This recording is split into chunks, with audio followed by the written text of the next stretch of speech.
That's good. All right, guys, welcome to Fats Media Podcast. My name is Seymour. I'm your host, and in today's episode, let me move up a little better, get the light a little better. Let's see how that looks. All right, let's get it. Wait, let's get it right here. Let's go. A little closer. Good. Let's try again. I'm trying to warm this up. All right, let's get some applause going.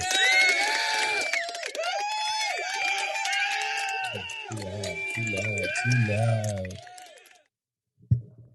All right, guys, I'm your host, Seymour. Welcome back to Fats Media Podcast. This platform was built for independent creators and artists, and helping to help you with my knowledge on the music industry and social media and all of that good stuff. Now, if you're one of those people that likes to check out of a video within the first 30 seconds, goodbye. This is not for you. But if you're an independent artist and you want to learn how to promote your music, if you're a content creator, you want to promote your platform, and you want to get some tips, and you want to learn from my mistakes, stay tuned. I'm going to talk in this episode. We're talking about signing bad agreements and how you can end up getting stuck for a very, very, very, very, very, very long time.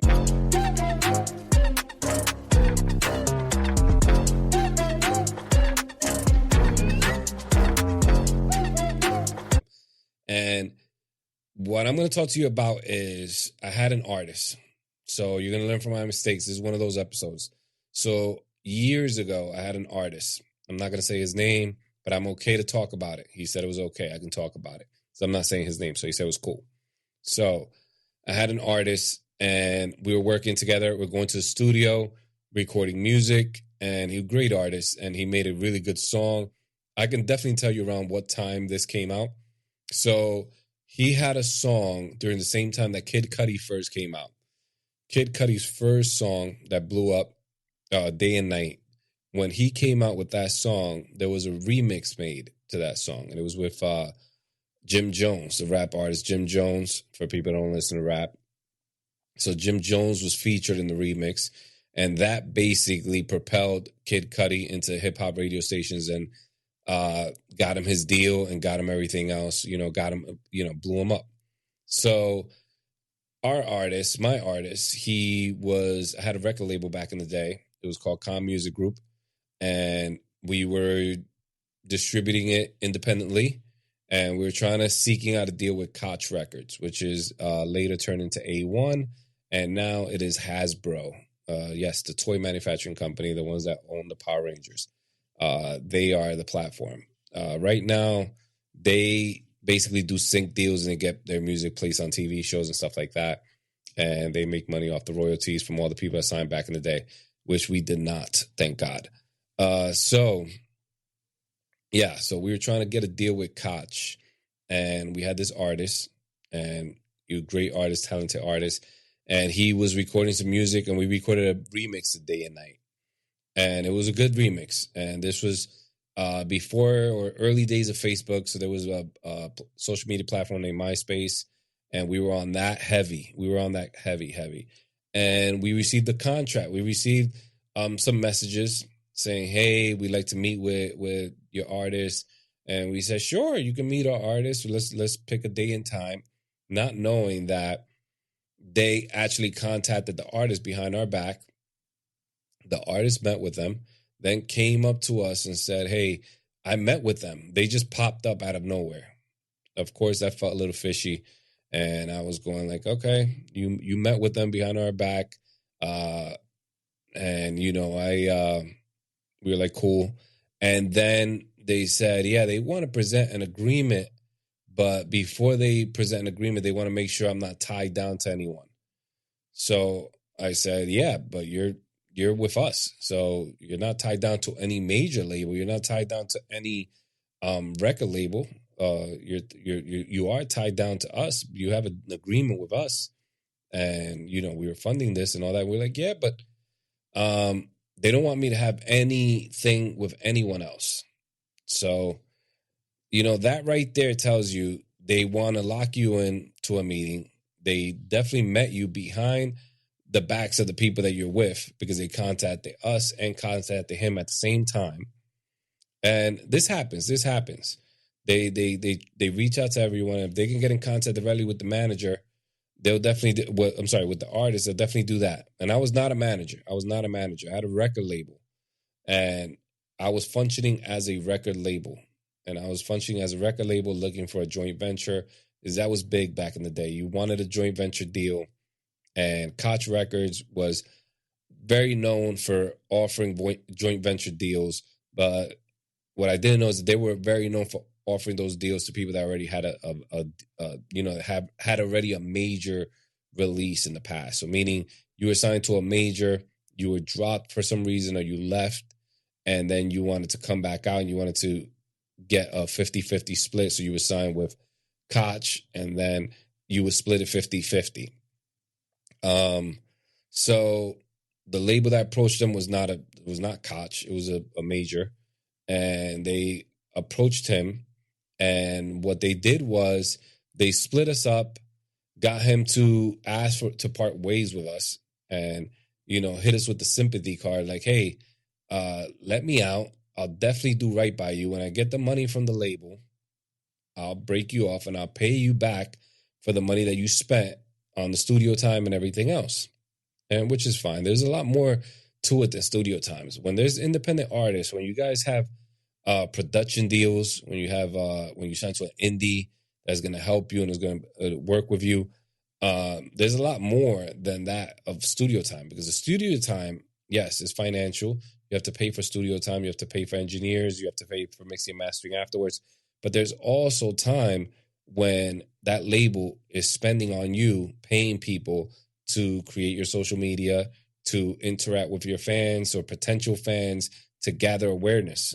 Back then, there was no social media advertising, because there was barely any social media. So there was no money on that. You had to actually promote by placing ads for $350 for a tiny little ad in a magazine. You had to pay $350 in a Source magazine, something like that. Not Source. Source was too big. You'd have to go with the smaller magazines. There was a magazine in Florida called Ozone Magazine. You could advertise with them for $350 or $500 for like a quarter of the page. You want the whole page, it was like $1,200. And that's what you would have to fight with. And that's the money you would have to spend. But people think, hey, I'll pay you back the $500 that you spent on that ad. But you have to pay a designer for that ad to design it. And you have to pay a photographer to take pictures of the artist. And you have to pay for that artist's haircut. And you have to pay for that artist's clothes. And you have to pay for the jewelry. And all that stuff adds up. But it's fine. I'm going all around. But so what happened was he signed. We let him go. There was no paperwork filled out to let him go. The label provided him with basically a blanket sheet. And he would approach us with that sheet. And when he approached me with the sheet, I just signed it. I read it. And I knew exactly what it was. So there was no need for me to research or anything like that. It was just a paragraph and a half. And it was pretty simple. It's basically, there are no legal ties between us and the artist. And that's basically what it was. And everybody just went their separate ways, and it was completely okay. And if he took care of us financially afterwards, great. He didn't have to. He promised that, but he didn't have to. And then because that would have tied it up a lot longer if he had to do that. We had to include that and make our own paperwork. We'd have to contact a lawyer, and it could have broken up his deal, and this could have been all for nothing. So we just let him go because, to be honest, back then, it was a lot of working an artist, and we had other people we were messing with. And if they didn't want to be with us, we didn't want to spend that effort, make that effort to keep going, all right? So in this episode, I want to talk about signing bad deals. Now, here's the bad part. Here's the bad deal part. He got the deal.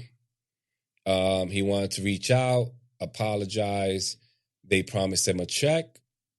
He got a check. Eventually, I found out he did get a check. The check was for $5,000. And let me tell you, you want to know how long this guy lost the ability to make music for himself or to release any music or to use his artist name? He could not do this for 12 years. 12 years, $5,000. Is $5,000 enough for you to give up being able to put out music, put out the craft that you love for 12 years. 12. That's how long he lost. 12 years for $5,000. And we did not see a dollar of that $5,000. He did not take that $5,000 and hit us back like, oh, here's for the advertisement you place, here's for the studio time for the song, and the other songs. We didn't get any of that. We got silence for, I believe, 7-8 months.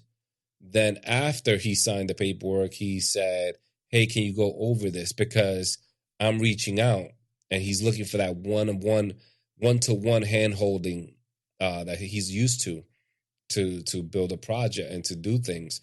And he didn't have that. They got him under paper. They got the song that we recorded. They got the ownership to. They kept the song and a few others. And because we released them with the songs, because we weren't going to release them, so we said you could take them. And yeah, and he recorded, I believe he recorded 16 tracks with them. A few of them ended up being taken away after he recorded them. They said, hey, we found another artist. This song's going to fit better too. This is not going to fit the flow for your project. And this is where it's going to go. It's going to go somewhere else. Did he get credit for the writing? No.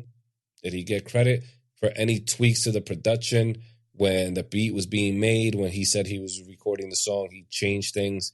And I've worked with him. He does change things. So I understand that he's one of those artists that he definitely wants to tailor any sound that he gets to flow well with what he's doing. And he has an input, he uses it, he says it. But none of that was taken into effect. None of that was in writing, so he did not get a dime. He was just stuck in limbo for a year and a half, recording just 16 tracks, none of it which came out under his name. And then he was stuck for years and years on and couldn't do anything. Now, when I finally got a chance to read this paperwork, it was one of the worst paperworks, contracts or agreements I've ever seen. Now, I'm going to give you a few bullet points on the paperwork just so you know what to look out for.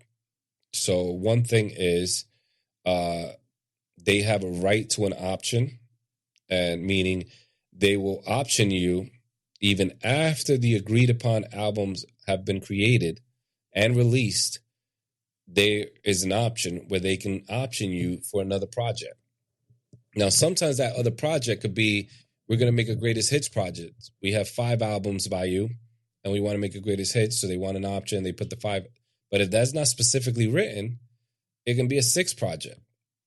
Another thing is they gave him an advance of $5,000, but the paperwork states $125,000, meaning they said that they were taking $120,000, $60,000 for recording music, and $60,000 for promotion and advertising and all that stuff, and expenses, other expenses. So it was $120,000 for that, and $5,000 goes to him. That was his sign-on bonus. After the completion of the album, he would get another $20,000, which he never received because the album was never completed. Because they had first right of refusal, and they had the right to determine what constituted a completed album. Meaning you can give them 100 tracks, and you can put the tracks together into a nice little bundle of 18 songs. And if they don't agree that that is a completed album, if they do not agree, hey, this album is done, we're ready to put it out, they have the right to say it. And you can't do anything about it. Do you want to know what happens if you join the indie revolution? Join the indie revolution with Nario, the all-in-one app for music, podcasts, videos, and a buzzing social feed. It's free to listen, and independent artists can upload their music or videos at no cost. Support real talent and join a creative community that celebrates originality. Download Nario today at nario.co and be part of the indie revolution.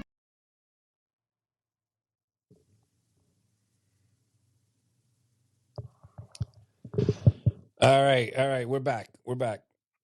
So now that the right of refusal, 16 songs is not a lot.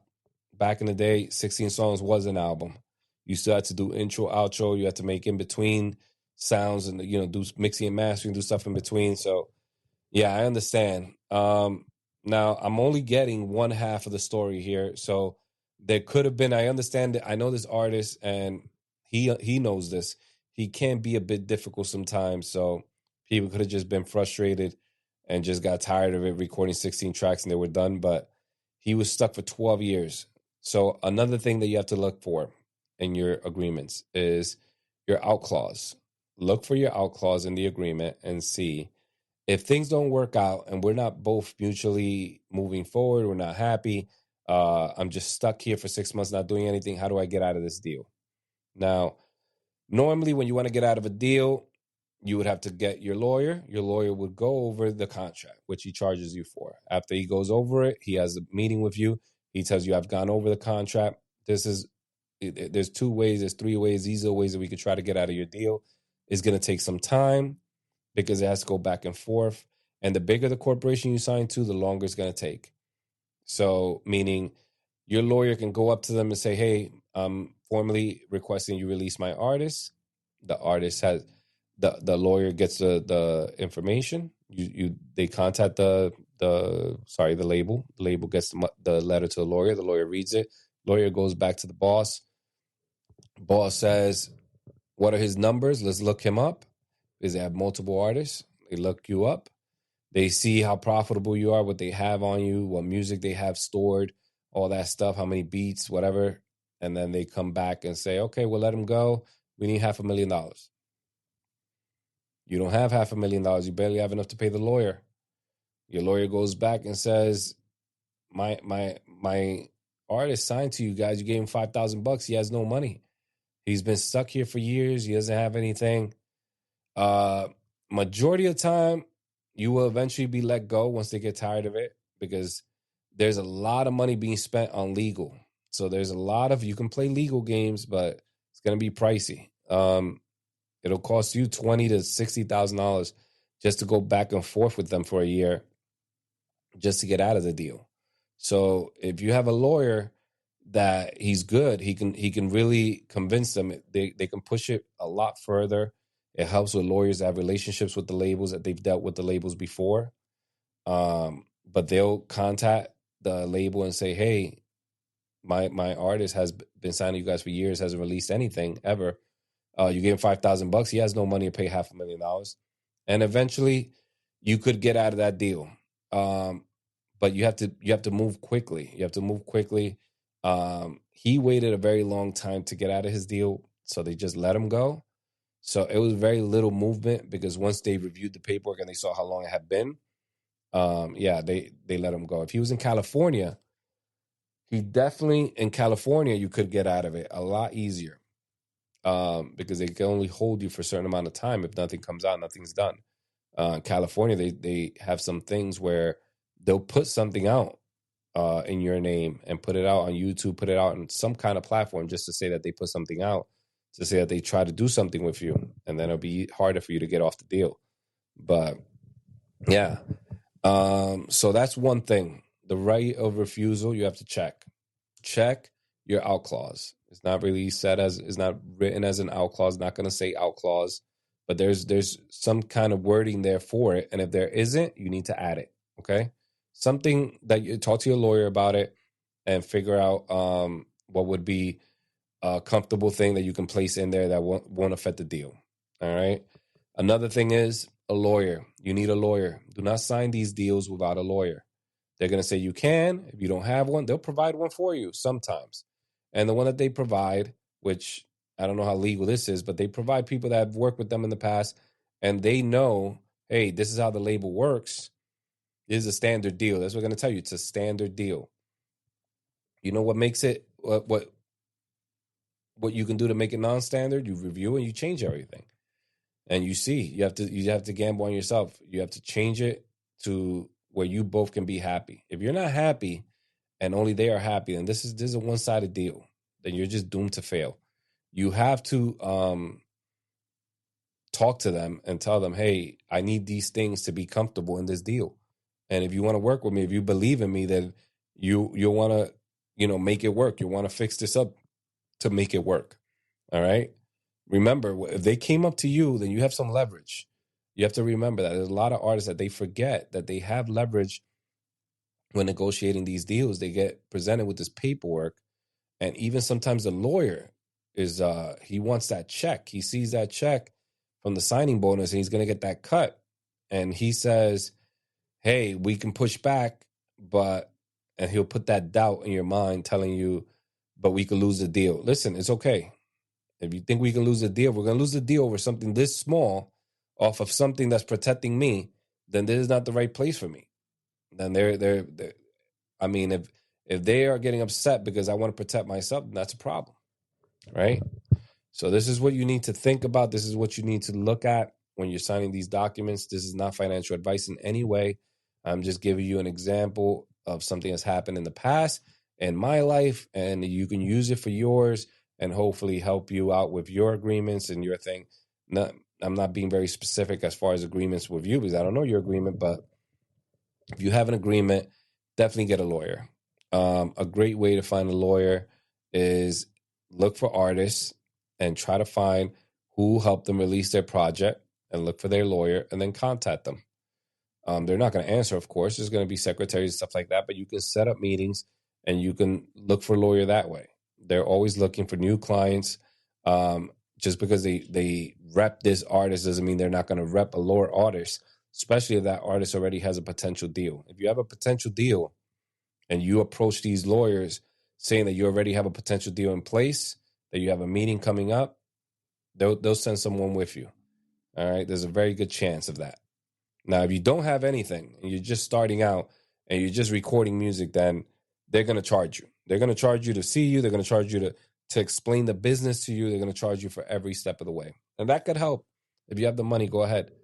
But if you don't have the money, I'd recommend getting your name out there, building up a catalog, releasing independent content, releasing independent music, and getting all your paperwork together for all your music, getting all that right.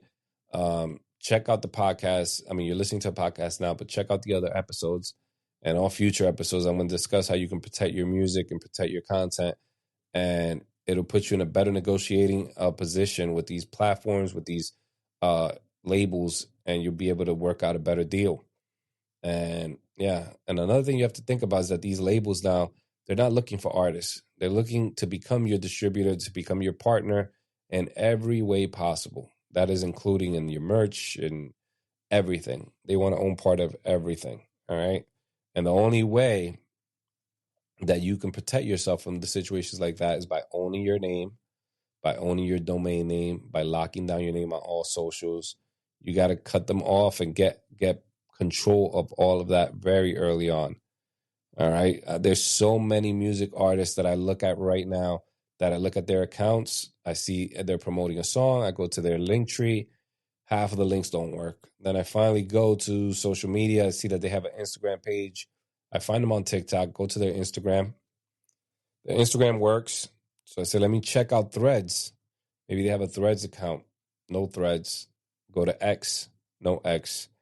And if there is an X, it's not in that same name. So I can't find them. I just search for that name and it doesn't pop up. No X. Then I check Snapchat. No Snapchat. No YouTube. Sometimes YouTube will have a completely different name from the Instagram name. So Instagram and TikTok will have the same name, and then YouTube will have a different name. Now you can get away with that if you name your YouTube after your label. So if your name is not available on YouTube, but it is available on Instagram and Snapchat and Twitter, so like your artist name is available on all the social media platforms, but then when it comes to video, it's not available, then you can just lock down the video name, the video channel name under your label or under your group or under your team or, whatever name you have for that. And then you put that and then it can be connected with you in some way. But don't try to make the YouTube name your name. You can add it plus video. You can put a line video, dash video, Jay-Z dash video, something like that. Your name dash video. You can do that. But naming it your label name would be better. It'll all tie in together, and then you can put all your music on there. So thanks for watching and listening to a podcast. So if you're watching on YouTube, remember to subscribe, write any comments. You have any questions, go to fatsmedia.com. We have all the links on the description here of this channel and in the description of this video. You go to fatsmedia.com. If you are looking for more podcasts, more audio, we have a blog there. We have a sample press kit that you can use. You can download and use. We're going to put more free downloadables for artists. We're going to have split sheets. We're going to have agreements, sample agreements that you can use. That's all going to be available on fatsmedia.com.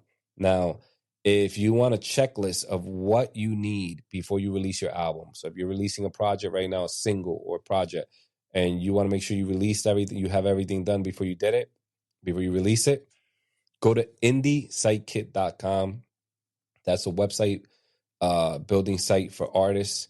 So if you need an artist, if you're an artist and you need a website design where you can collect your fans' emails, their phone numbers, where you could sell them music, sell access to videos, all that stuff, put a paywall and make some money before you put it out for streaming, indiesitekit.com is the place for music artists to do that, and content creators. Help content creators create their site. Sorry, my mistake. So you can do that, but there's a checklist right there, free, completely for free, right on the homepage, indiesitekit.com. Now, if you're looking for a manager, if you're an artist, you need a manager. Last one, I promise. If you're a manager, you need a manager, go to fatsdistrict.com. The name is in the description. Help you out with distribution if you need it. But if you already have your own distribution set up with Lander, TuneCore, DistroKid, whatever, you can do it that way. But we have a distribution platform there as well. We'll distribute it to over 150 plus streaming platforms and stores. All right. So you'll have your distribution set up for you if you need that. If you don't, there's virtual management. Virtual management is you don't have a team, but you need a team. You don't have a team, but you need a team. So you have your friends with you, but you need somebody to handle all the back end stuff. That's where we come in. If you sign up to the virtual management plan, that will include website design. That will include social media post design for you, submission of your music if needed, categorizing of your music, taking care of all the metadata and all the back end stuff with your music, and so many other things. There's 18 other things that we'll help you out with, all included in the service plan. All right. Sign up to the elite service plan. You could be covered for everything. Check it out at fatsdistrict.com. Thanks for watching the Fats Media podcast. If you're watching on YouTube, if you're listening, thank you for listening while you're driving, walking, running. And I hope this helped you out. Listen, do not wait for the majors. Release your music, release your content now. When you're ready to release it, that's when it's time. Just put it out, though. Don't wait too long. Don't overthink it. All right. Peace. Welcome to Nario. Born from a need to empower independent artists and creators, Nario is your all-in-one streaming platform. Whether you're a music artist, podcaster, filmmaker, or another content creator, start sharing and earning from day one. Nario connects audiences with fresh music, gripping podcasts, and captivating films and shorts. Here, engagement translates to earnings. Our platform also encourages community building through social interaction, short videos, and in-depth discussions. Download today to take charge of your creative journey and connect directly with your audience on Nario. Your story, your platform.